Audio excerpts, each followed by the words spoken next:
Welcome friends. Market में मैंने बताया था जैसा कि रिकवरी के बहुत नज़दीक है हम, इसमें कोई शक नहीं है कि वो जल्दी आती नजर आएगी। So here it is, but इसको बहुत ज़्यादा कंफर्म ढंग से या रिलायबल मत लीजिएगा। आज जो कुछ हुआ है वो चाइना के अंदर स्टैम्प ड्यूटी कम होने की वजह से बहुत बड़ा सेंटीमेंट चेंज हुआ, जिसकी वजह से ग्लोबल मार्केट्स के अंदर थोड़ी तेज़ी आई और उसकी वजह से हमारी मार्केट में भी तेज़ी आती नजर आई। हालांकि इस तेज़ी को जो थोड़ा सा खा लिया वो रिलायंस की एजीएम हुई आज, उसके अंदर में जो रिजल्ट्स में जो बातचीत हुई और जिस तरह का कमेंट्री आई वो मार्केट को पसंद नहीं आया और रिलायंस ने 1% गिरकर जो बढ़त और थोड़ी 20-25 पॉइंट की निफ्टी में आ सकती थी उसको खा लिया। और इस तरह से हम नेट में तो ग्रीन में बंद हुए हैं, बट बाइंग प्रेशर भी बहुत स्ट्रांग था। बट अभी भी हम ऐसे लेवल्स को पार नहीं कर पाए हैं जिससे हम ये कहें कि हमारा जो बॉटम है वो बन गया और इसके बाद अब मार्केट ऊपर ही जाएगी। सो बी वेरी कॉशियस। और कल फाइनेंशियल निफ्टी की एक्सपायरी है और उसके तहत में बैंक्स और बैंकिंग सेक्टर और फाइनेंशियल सेक्टर के शेयरों के अंदर तेजी आती नजर आएगी। और कल ये दोनों तरफ के मुंह दिखाएगी, कुछ इस तरह का गेम दिखा रहा है। निफ्टी के अंदर में 19,300 की पुट में बड़ी तेजी से अच्छी सी राइटिंग हो रही है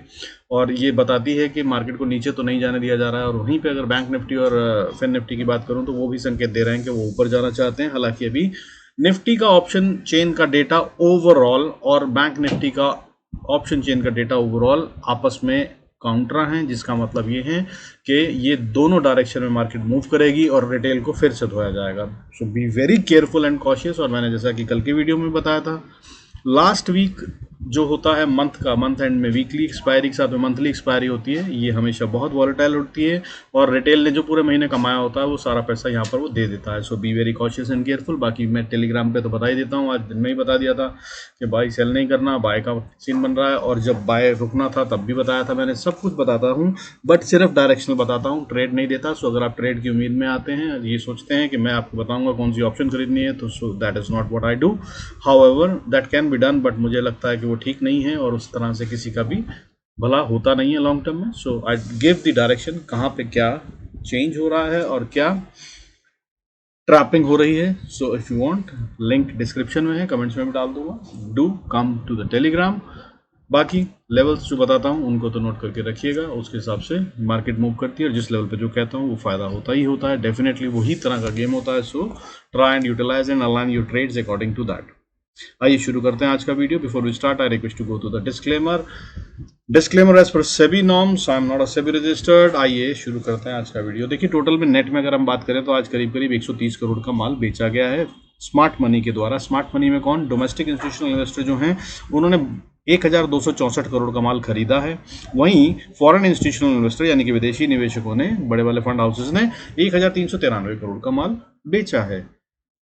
इस तरह से नेट में अगर हम बात करें तो 130 करोड़ के करीब की सेलिंग होती है। हालांकि अगर हम मंथ की बात करें तो मंथ में जो है डोमेस्टिक इंस्टीट्यूशनल इन्वेस्टर, घरेलू वाले जो हैं, वो 19,000 करोड़ से ज़्यादा की बाइंग करके बैठे हैं। To be very precise 19,005 crore की बाइंग है। और अगर फॉरेन इंस्टीट्यूशनल इन्वेस्टर की बात करें तो इन्होंने 17,214 करोड़ का माल बेचा हुआ है। हालांकि पिछले कई महीनों से ये भी बाइंग में थे। और अगर नेट में ईयरली बात करूं तो दोनों के दोनों, डोमेस्टिक वाले भी और फॉरेन वाले भी, बाइंग में बैठे हैं। और इसलिए मैं बार बार बता रहा हूं कि मार्केट में स्ट्रेंथ है, ये टाइम पोर्टफोलियो बनाने का है, अच्छे शेयरों को खरीदने का है, मगर धीरे धीरे, ज़्यादा लालच नहीं। कहां तक नीचे जाएगी मार्केट ये अभी भी क्लियर नहीं है और ये भी और नीचे जा सकती है। 18,880 का लेवल मैं बता रहा हूं। मुझे लग रहा है कि अगर 19,040 पे मार्केट रुकी तो बहुत अच्छा, नहीं तो 18,880 will be the next level जहां पे फिर से बाइंग की जा सकती है। बाकी जैसा आप ठीक समझे, let's move to the data further. देखिए, आज जो है वॉलेटिलिटी इंडेक्स बढ़ता हुआ नजर आया। ये एक संकेत है जो कि बता रहा है कि मार्केट में बहुत उछल कूद होने ही वाली है। कल फाइनेंशियल निफ्टी की एक्सपायरी है, मैंने बताया अभी आपको शुरू में। सो उसके अकॉर्डिंगली वो तो दोनों तरफ का डेटा बन रहा है। बिगनिंग ऑफ द वीडियो में ही मैंने समझा दिया आपको। So be very ready for that. 12.40 पे वॉलेटिलिटी इंडेक्स क्लोज हुआ है। आज 2.65% की बढ़त थी। और इस तरह से अगर हम देखें तो बाकी के संकेत जो आ रहे हैं, सेंसेक्स में आज अच्छी खासी बाइंग हुई है। 1147 शेयर, 1147 शेयर्स बढ़ रहे थे। वहीं गिरने वाले शेयरों की गिनती अच्छे से घटकर 934 रह गई। फ्राइडे को ये 1333 शेयर्स गिर रहे थे जो कि सिर्फ 934 रह गए। वहीं बढ़ने वाले शेयर 704 थे जो कि 1147 हो गए। अब इस तरह से अगर हम बाकी के संकेतों को देखें तो देखिए, आज के सेक्टर्स के हिसाब से देखें तो आज सारे के सारे sector except for IT and FMCG green में बंद हुए हैं अच्छे खासे। मगर जो बड़ा हिट आया है वो रिलायंस से आया है। रिलायंस 1% गिरकर बंद हुआ है, इसने मार्केट को और गिरा दिया। और कुछ नहीं होता अगर ये 1% नहीं गिरते तो मार्केट में जो आज निफ्टी 40 पॉइंट बढ़कर क्लोज हुआ है, शायद ये 60-70 पॉइंट बढ़कर क्लोज होता और 20-25 पॉइंट की आराम से बढ़त आ जाती। So Reliance was the big hit. और मार्केट में ग्लोबली सेंटीमेंट अच्छा हो गया है, इसमें कोई शक नहीं है, बट ये कितना स्ट्रांगली और कितना बना रहेगा वो देखने की बात है, क्योंकि जो फेड की मीटिंग में अनाउंसमेंट हुई है उसके तहत में तो मार्केट बहुत बुलिश नहीं होनी चाहिए, क्योंकि वो बहुत अच्छी कमेंट्री नहीं थी, बट मार्केट ने उसको प्राइस इन कर लिया है। अगर ऐसा है तो फिर आप समझिए कि अब हम वापस रिकवरी करते हुए नजर आएंगे, सो उसको आप काउंट कर सकते हैं। So keep a good I on data जो चेंज होता रहेगा। बाकी टेलीग्राम पे और वीडियोस पे बने रहिएगा, accordingly I will keep on updating. आज निफ्टी जो है वो 19,306 पे बंद हुआ, दैट इज अगेन 40 पॉइंट्स का गेन, मैंने जैसे बताया 0.21%। हालांकि मूवमेंट की बात करूं हाई और लो के बीच में तो वो 117 पॉइंट की थी, और ये खेल जो था वो रिलायंस और एचडीएफसी के बीच में होता हुआ नजर आया। रिलायंस जब गिरना शुरू हुआ तो एचडीएफसी बैंक ने एक अच्छी रिकवरी दिखाई और एक अच्छी कवरिंग या ब्लैंकेट कवरेज देते हुए मार्केट को बचाया। हालांकि लो की अगर हम बात करें तो 19,249 का लो मारा था, यानी कि जहां हम बंद हुए हैं वहां से करीब करीब 55 पॉइंट नीचे। और हाई की अगर हम बात करें तो वो 366 का था, यानी कि 50 पॉइंट ऊपर, यानी कि हम लगभग बीच में बंद हुए हैं निफ्टी के अंदर, विच इंडिकेट्स दैट अभी भी मार्केट ने डायरेक्शन तो नहीं पकड़ी है। फर्दर बैंक निफ्टी की बात करूं, और ऑब्वियस भी है क्योंकि ये फाइनेंशियल निफ्टी की एक्सपायरी की तैयारी थी, और इस तरह से मैनिपुलेशन कर कर जो उनको पोजीशंस बनानी थी वो बना ली है स्मार्ट मनी ने, और अब कल इससे खेलते हुए नजर आएंगे और हम लोग उसको पकड़ने की कोशिश करेंगे और अकॉर्डिंगली जो कमा सकेंगे वो बढ़िया होगा तो अच्छा है, नहीं तो छोड़ देंगे। वहीं बैंक निफ्टी की बात करें जहां पे असली खेल छुपा हुआ था, तो आज 44,494 यानी कि ऑलमोस्ट 44,500 पे कह सकते हैं क्लोज हुआ है, और 263 पॉइंट्स का गेन है, दैट इज 0.60। और ये एक अच्छा संकेत मुझे नहीं लग रहा है, क्योंकि आमतौर पे जो मैंने देखा है वो जब बैंक निफ्टी और फिर निफ्टी मंडे को बढ़ते हैं तो क्लोजिंग के टाइम तक ये गिर जाते हैं नेक्स्ट डे, हालांकि ओपनिंग जो है वो ग्रीन में होती है। So be prepared for that. मुझे जो दिख रहा है वो पहला हाफ ग्रीन में दिख रहा है और उसके बाद सेकंड हाफ में शायद सेल ऑफ आ सकता है। B very cautious. और इसके लिए इंपॉर्टेंट शेयर्स कौन से हैं मैंने आपको बताया, HDFC bank, ICICI bank, Bajaj finance, Bajaj Finserv और एचडीएफसी लाइफ। इन पे अगर आप नजर रखेंगे तो इन 5 शेयरों से, और इसके अलावा कोटक बैंक, इन 6 शेयरों पे अगर आप नजर रखेंगे तो ये जो डायरेक्शन पकड़ेंगे वही बैंक निफ्टी या फिर निफ्टी पकड़ता हुआ नजर आएगा। आज मिड कैप की एक्सपायरी थी, उसके तहत में गेम हुआ और अच्छी खासी बाइंग हुई है मिड कैप और स्मॉल कैप में। सो स्ट्रेंथ तो मार्केट में दिख रही है, ठीक है। हालांकि अगर बैंक निफ्टी की बात करूं तो आज का जो गेम था वो 408 पॉइंट से ज़्यादा का था, और लो की बात करें तो 201 का लो मारा था और क्लोजिंग हम 500 पे कर रहे हैं, यानी कि 300 पॉइंट ऊपर। और हाई जो मारा वो 610 का था, 44,610 का, और क्लोजिंग ऑलमोस्ट 500 पे कर रहे हैं तो 100 पॉइंट नीचे। तो इसमें स्ट्रेंथ दिख रही है इस तरह से अगर हम देखना चाहें तो।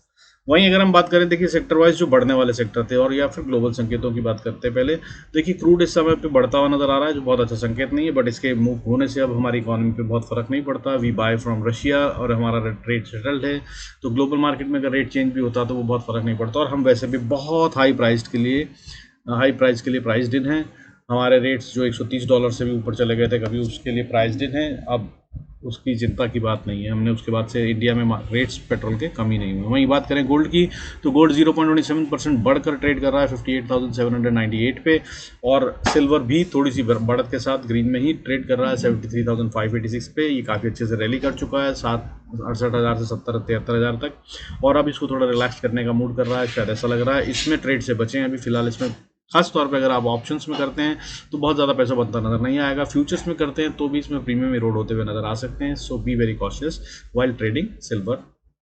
अब बात करते हैं इसके अलावा, देखिए बढ़ने वाले सेक्टर्स जो थे, जैसे कि मैंने रिलायंस के बारे में बताया आपको 1% टूटा, वहीं एचडीएफसी 1.04% बढ़ा है। ऐसे इस तरह से स्क्वेयर ऑफ कर दिया गया। जो भी गिरावट रिलायंस से आई वो कवरिंग एचडीएफसी से आ गई। ये वैल्यूएशन में ऑलमोस्ट नहीं, इनफैक्ट एचडीएफसी ज़्यादा हैवी है तो ज़्यादा अच्छी बढ़त आई। इस तरह से आगे बात करें तो small cap, reality, pharma, health care, PSU banks और प्राइवेट बैंक्स दोनों एक साथ बढ़ते हुए नजर आए। जैसा कि मैं हर बार बताता हूँ, ये एक अच्छा साइन था। बैंकिंग सेक्टर में जब पीएसयू बैंक गिरते हैं या प्राइवेट बैंक बढ़ते हैं या दोनों अपोजिट डायरेक्शन में चलते हैं तो वो मूव डायरेक्शनल नहीं होता। आज बहुत अच्छे से दोनों ही पीएसयू बैंक 0.75% बढ़ते हुए नजर आए, और वहीं प्राइवेट बैंक्स जो हैं 0.61% बढ़ते हुए नजर आए, और इस तरह से बैंक निफ्टी 0.60% बढ़ा, जो कि एक अच्छा साइन है। इसका मतलब डायरेक्शनल मूव है, बैंक और ऊपर जाना चाहते हैं। इसके अलावा फाइनेंशियल सर्विसेज भी 0.55% बढ़ते हुए नजर आए। इसके अलावा नेक्स्ट 50 में भी अच्छी बाइंग थी। इसके अलावा infra, media, mid cap, MNC, metal, energy, ये सब बढ़ते हुए नजर आए। तो काफ़ी चौतरफा बाइंग थी, किसी एक चीज़ को पकड़कर उससे मैनिपुलेशन कम, और गेम को अगर बात करूं तो बड़े लेवल पे देखें तो ज़्यादा अच्छा दिख रहा है बाइंग के लिए, ठीक है। बाकी चार्ट पे समझते हैं कहाँ एंट्री कहाँ exit. Let's go to the charts. Before we go there I again request to go to the disclaimer. इसमें से भी नाम जरूरत हो तो वीडियो को पॉज करके पढ़े। देखिए अभी निफ्टी की बात करें तो निफ्टी में जो है स्ट्रेंथ दिख रही है, इसमें कोई शक नहीं है, और ग्लोबल मार्केट में अभी ताकत दिख रही है, तो ये लग रहा है कि ये और ऊपर जाएगा। हाउएवर ऐसा कोई खास खेल अभी दिख नहीं रहा है जिसको ये बोलूं कि भाई इसके तहत में आप इस तरह से बाइंग कर लीजिएगा। फिलहाल बचिएगा, सावधान रहिएगा, और स्कैल्पिंग में भी वेरी कॉशियस रहिएगा। 10:30 बजे के बाद प्रीमियम्स इरोड होंगे कल ऑप्शंस में, कोई भी पोजीशन उसके बाद होल्ड करना समझदारी होगा नहीं, सो सावधान रहिएगा। हालांकि डेटा किस तरह से चेंज हो रहा है उसको जरूर देखते रहिएगा। बाकी टेलीग्राम पे बता दूंगा आपको, जैसा भी आपको ठीक लगे आप आ सकते हैं वहाँ पे और उसको यूज़ कर सकते हैं। अब लेवल्स की बात करते हैं। देखिए अगर निफ्टी को सीधी सीधे ऊपर जाना है, निफ्टी स्पॉट की बात कर रहे हैं, तो सबसे पहला लेवल है 19,300। ये बहुत इंपॉर्टेंट लेवल है, इसके ऊपर और नीचे में गेम शुरू होना है। लेकिन बाय कब करना है? जब 315 के ऊपर अगर ट्रेड कर रहा हो तो इसको स्टॉप लॉस बनाकर आप ट्रेड कर सकते हैं बाय का। हाउएवर ऊपर फिर से एक वॉर जोन है जो मैंने कल भी बताया था और आज वहाँ पे बहुत अच्छे से इज्जत हुई है। वो लेवल शुरू होता है 19,334 से लेकर और ऊपर में जाता है 19,350 के आसपास तक। हालांकि अभी इसकी रेंज और बढ़ गई है, 350 से 364 बता रहा हूँ मैं आपको। तो 364 334 ये बीच में है लेवल, इसमें ना ही ट्रेड करें तो अच्छा है, या फिर इंतजार करें प्राइस एक्शन का। और अगर इसको एक झटके में पार करे मार्केट, दैट मीन्स कि एक ही बार में ऊपर जाए और फिर वापस रीटेस्ट भी ना करे, तो ये पार हो जाएगा, क्योंकि आज अच्छे से गेम इसमें हुआ है। तो फिर स्ट्रेंथ है, फिर आप इसको राइड करते रहिएगा। अगला लेवल 19,364 के बाद जो आएगा वो 19,403 और उसके बाद 403 से लेकर 420 का एरिया है। यहाँ पर आकर फिर से अटक सकती है मार्केट। यहाँ पर आकर अपने प्रॉफिट्स को बुक कर लेना ज़्यादा समझदारी होगी। मैं यहाँ पर 50% बुक करने की राय दूंगा और उसके अंदर में आगे बाकी का 50% जो है उस पर टाइट स्टॉप लॉस लगाकर ट्रेल करें, क्योंकि मार्केट इससे ऊपर भी जा सकती है अगर स्ट्रेंथ आए और गेम ऊपर ही की तरफ का है और रिकवरी या बॉटम हम बना चुके हैं और अब रिकवरी का टाइम शुरू हो गया अगर ऐसा है तो फिर उसके बाद अगला लेवल जो आएगा वो 19,450 से 60 का एरिया है। यहाँ पर मार्केट आकर फिर अटकती हुई नजर आ सकती है और इसके पार जाना मुझे अभी फिलहाल निफ्टी का इम्पॉसिबल जैसा लग रहा है। लेकिन अगर ऊपर कल गया तो 19,509 तक मुझे लग रहा है कि 509 से 525 इनफैक्ट अगला जोन है जहाँ पे फाइट होगी बुल्स एंड बियर्स की वॉर जोन, तो यहाँ तक जा सकता है। इसको आप जैसा ठीक समझे वो ट्रेड कीजिएगा। हालांकि यहाँ तक आते आते काफ़ी अच्छा प्रॉफिट होगा, सो अपने प्रॉफिट को प्रोटेक्ट जरूर कीजिएगा।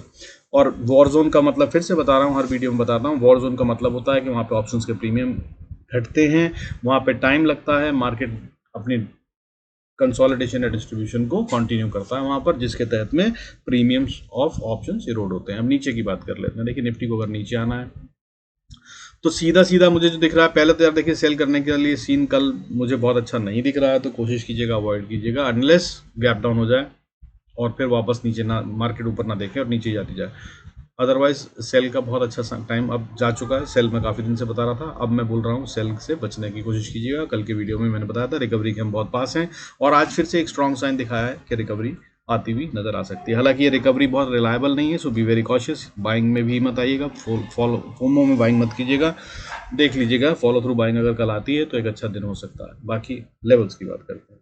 नीचे की अगर हम बात करें तो 19,290 इसको तोड़ेगा तो फिर सेल कर सकते हैं और इसके नीचे फिर अगला लेवल जो आ रहा है जो कि सीधा ही वॉर जोन है और ये बहुत स्टिफ वॉर जोन होगा, इसको तोड़ना आसान नहीं होगा। हालांकि ये 2 बार पीछे टेस्ट हो चुका है अगर आप देख रहे हैं तो यहाँ पर और यहाँ पर, लेकिन ये अभी भी बहुत स्ट्रांग वॉर जोन है। यहाँ पर अपने प्रॉफिट्स को सिक्योर करने की कोशिश कीजिएगा और कम से कम नई एंट्री मत लीजिएगा। वो लेवल कहाँ से शुरू होता है? 19,265 से लेकर 19,229 तक का एरिया है।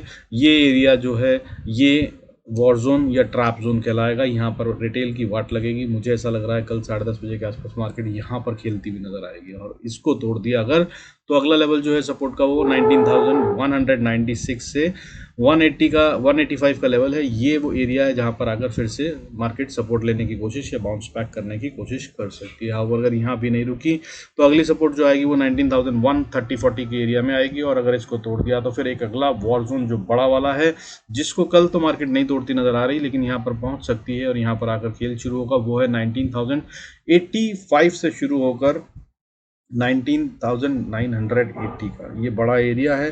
हालांकि मुझे जो लग रहा है वो 19,040 के नीचे मार्केट नहीं जाएगी कल, उसके लिए खेल सकते हैं आप। बाकी रही बात बैंक निफ्टी की, उसको देख लेते हैं लेवल्स के हिसाब से। देखिए बैंक निफ्टी की अगर हम बात करें तो इंपॉर्टेंट लेवल जो है वो 44,490 या 500 बनता है। इसके ऊपर है तो बाय कीजिए, नीचे है तो सेल कीजिए। ऊपर में अगर हम जाते हैं तो 44,560 पे छोटी सी रेजिस्टेंस, और इसको पार कर लिया तो फिर सीधा 44,730 तक बैंक निफ्टी जाता हुआ नजर आ सकता है। और ये खेल कल अच्छे से होता हुआ नजर आ सकता है फाइनेंशियल सर्विसेज निफ्टी की एक्सपायरी के तहत। और अगर इसको भी पार कर गया 44,730 को, तो फिर ये 44,918.20 तक जाता हुआ नजर आएगा। और 19,018.20 पे शुरू हो जाएगा वॉर जोन। यहाँ से 44,920 से लेकर 60 का एरिया या 80 का एरिया, 44,920 से लेकर 44,980 का एरिया एक वॉर जोन होगा। यहाँ पर आकर बैंक निफ्टी फिर अटकता हुआ नजर आएगा। इससे ऊपर कल नहीं जाता हुआ दिख रहा है मुझे, क्योंकि FIS बाइंग में नहीं है। अगर वो आ जाएं तो अलग बात है, अदरवाइज यहाँ पर गेम खत्म होता हुआ नजर आएगा कल, या फिर यहीं से वापस बैंक निफ्टी रिवर्सल लेगा। इससे आगे के लेवल चाहिए होंगे, अगर ज़रूरत पड़े तो आप वीकली वीडियो कल देख सकते हैं और उसके अकॉर्डिंगली यूज़ कर सकते हैं। फिलहाल नीचे की बात कर लेते हैं। देखिए नीचे की अगर हम बात करें तो 44,460 30 का एरिया है। इसको ये तोड़ता हुआ नज़र नहीं आ रहा अभी मुझे लग रहा है कल इससे ऊपर ही ट्रेड करेगा। और अगर इसको तोड़ दिया तब आप सेल का ट्रेड सोचें, otherwise try and not to do that. और इसके बाद नीचे की तरफ अगर हम आए तो 44,295 और उसके बाद 44,250 और उसके बाद अगला एरिया 44,110 का है। यहाँ तक बैंक निफ्टी ट्रेवल करता हुआ नजर आएगा और ये काफ़ी तेज मूवमेंट होंगे ऐसा लग रहा है मुझे। अगर कल नीचे की तरफ जाता है तो ये हो जाएगा और इसके बाद असली गेम शुरू होगा। यहाँ से अगर बाउंस कर जाए बैंक निफ्टी गिरने के बाद तो बहुत अच्छा, तो हम वापस ऊपर जा सकते हैं, या फिर गिरावट और नहीं आएगी। सावधान रहिएगा, स्टॉप लॉस ट्रेल करके खेलिएगा। लेकिन अगर यहाँ से नीचे चले जाएं 44,100 से, तब बॉस फिर एक बड़ी गिरावट और आगे तैयार होती नजर आ रही है। अगला लेवल जो होगा इंपॉर्टेंट वो 43,980-70 का एरिया होगा। इसके पास आखिरी उम्मीद है कि अगर बाउंस करना है तो कर जाए, नहीं तो फिर गया बैंक निफ्टी सीधा नीचे की तरफ। और अगला लेवल जो है वो इंपॉर्टेंट वाला 43,620 से लेकर 43,500 का एरिया होगा, जहां पर आकर बैंक निफ्टी फिर सपोर्ट लेगा। अदरवाइज यहाँ पर कहानी गड़बड़ हो चुकी होगी और नेगेटिव हो चुका होगा। अब बात कर लेते हैं फिर निफ्टी की। देखिए फिर निफ्टी में क्या करना है।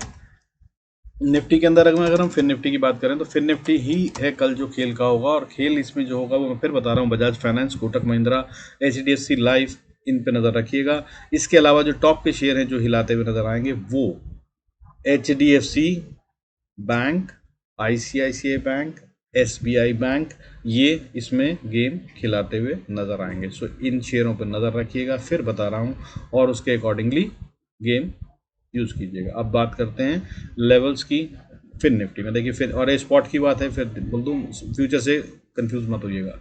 देखिए अगर फिर निफ्टी को ऊपर जाना है तो सबसे पहला लेवल है 19,770-80 का। इसको इसे पार कर कर इसके ऊपर ही रहना होगा। अगर इसके नीचे आता है या इस पे भी ट्रेड करता है तो भाई ट्रेड से बचिएगा, ये खतरनाक एरिया है, यहाँ पर ट्रैपिंग हो रही होगी और यहाँ से नीचे की तरफ वापस जा सकता है। हाउएवर अगर ऊपर में जाते हुए 19,780 को तोड़ दे और ऊपर की तरफ जाने लगे तो फिर अगला लेवल जो है वो 802, और अगर उसको तोड़ दे तो फिर 830, और 830 के बाद अगर हम बात करें तो फिर ये और ऊपर जाते हुए सीधा 19,900 तक खेल हो सकता है, वहाँ तक जा सकता है।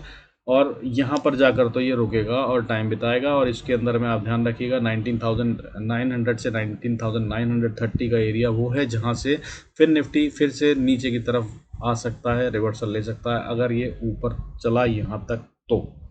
और कहीं अगर 19,927 को पार कर लिया तब फिर ये और अच्छे से ऊपर जाता नजर आएगा। हाउएवर मुझे कल होता हुआ नजर नहीं आ रहा है। सो बी वेरी कॉशियस, यहाँ पे अपने स्टॉप लॉस ट्रेल करना मत भूलिएगा।